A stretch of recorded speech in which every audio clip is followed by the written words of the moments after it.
spirituality of it, but not necessarily a physical character. Okay.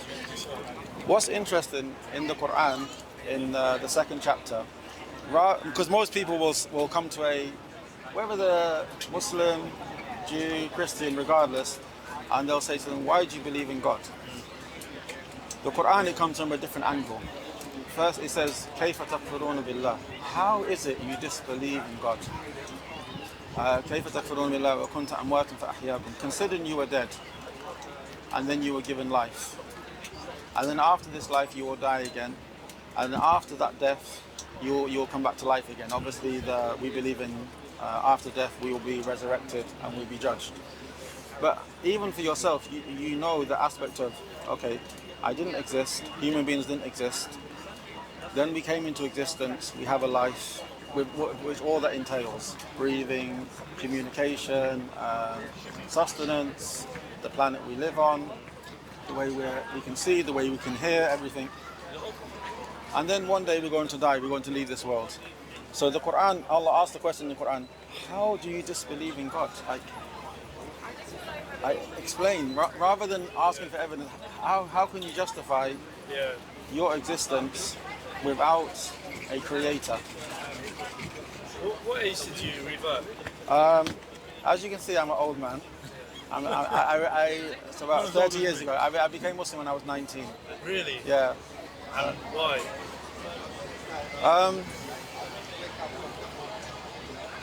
When I was young, like 16, 17, I just wanted to know what was the purpose of life, what was life about. So being an Englishman, the first thing I looked at Christianity. I liked it. Yeah, just becoming Muslim now. Really? Yeah. They're saying the Shahada? Yeah. Really? Yeah. Ashadu? Yeah, alhamdulillah. You're next, don't worry. So I just became interested in life. So being an English person, I looked at the Bible. I liked the stories. But it didn't convince me to enter Christianity. So I continued looking. Then I came to a kind of conclusion in my mind. There has to be a God. There has to be a purpose in life. You have to be a good person. But then I thought religions were just people's interpretations. Until I met a Muslim, a brother Nasruddin. He was West Indian. He became a Muslim about a year before me. And then he came to my friend's house and he spoke to us about Islam for about 5-10 minutes. But for me it was so simple, so straightforward. I decided to become a Muslim. And then obviously over the years I've learned more. But yeah, so that's my story. But back to the point of, there's a very simple principle which Muslim scholars have discussed, that there's a bottom line, a general rule in life, or a general rule which we can observe and witness. Anything which didn't exist, in order for it to come into existence, it needs three things. It needs a being with knowledge, a being with ability, and a being with intent. That's everything we know. Like, I don't know, your bag, the camera, the buses, everything we know that they didn't exist, someone made them, and whoever made them had the knowledge of how to make them, they had the ability of how to put that knowledge into practice, and they had to intend it, otherwise it wouldn't have happened. So this is like a bottom line rule for everything. So then if we exist, and we have, and you know, we not only exist, but the way we're designed, the way we work, the way we function, the way we breathe, the way our heart breathes, the way we grow, the way we, you know, like if you have an injury, the way our body repairs itself, the way we take food, the universe we're living in, the alternation of the day and the night, the changing of the seasons, etc. We say that there has to be a creator, and for someone to say there isn't a creator, for us it's like whatever system they come up with is always possibility. It could be. I don't want to. There's in the 52nd chapter of Quran, he mentions two verses, very simple.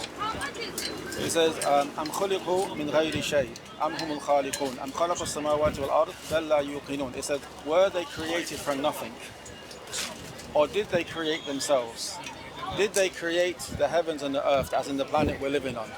And then the last bit, which I find amazing, بَلْ لَا يُوقِنُونَ, but rather they have no certainty. So people who don't believe in God, the question is, did they create themselves? If you don't exist, obviously you can't create yourself. Were they created for nothing? Nothing can't create something. Or did we create ourselves? It's impossible that we didn't exist, but then we decided to create ourselves. So by necessity, there has to be a creator. Then Allah continues, did they create the heavens and the earth? So even when we exist, we have to have a planet, we have to have an atmosphere, we have to have air we breathe, we have to have sustenance, we have to have a water cycle. And then it mentioned the last point, but rather they have no certainty. And this is something I've seen when you read the works of atheists or scientists or philosophers, none of them have certainty. It's always, it could be this, we're not sure about this, hopefully in the future science will find out. So I would say it goes back to that point. There has to be a creator. Without one, everything doesn't make sense. And then on top of that, without a creator, it sounds quite harsh, but without a creator, you don't have a purpose in life. The sun. We understand the sun has a purpose, to give light, to give energy, to give heat, etc. For a believer in God, it has that purpose because that's why God made it. But for a atheist or a disbeliever, they'll say the sun came about by random mutation, by chance, and from like a side effect, or from the benefits of this randomness was heat, light. So it's not actually a purpose, because purpose means an intelligent thought behind something. So if someone doesn't believe in a creator, a person can make up purposes for themselves. What's your purpose? Oh, to be good, to reproduce, to be happy, to make other. But these are all artificial purposes. And even morality doesn't really exist. It's something which we make up to make ourselves, but there's no actual real reality. So, can I take some? Yeah, no problem. We have them like this in a bag. Oh, okay. Yeah, thanks so much. No problem. Thank you. Yusuf, thank you. No problem, it's a pleasure. Thank you for listening. It's very meaningful talking to Reba. Alhamdulillah. No problem. Do you have any questions or? I'd like to stop and chat for longer, but I have a flight to catch. No problem, no problem. Appreciate your time. Okay, no problem. Thank you very much for your time. All the best, Joe. Take care. You know the Quran? This has got a very good explanation. Oh, you can change it. Yeah, there's one inside. When you explain the explanation, it's got a better explanation. It's in English, 100% English. Arabic is... No, it's 100% in English, but this is just going to you see what I'm saying? But this, you can go to the back and you can find out more. No problem. If this is simple, then maybe. No, this is very simple. I think it's the same, it's just this has got more additional information, yeah.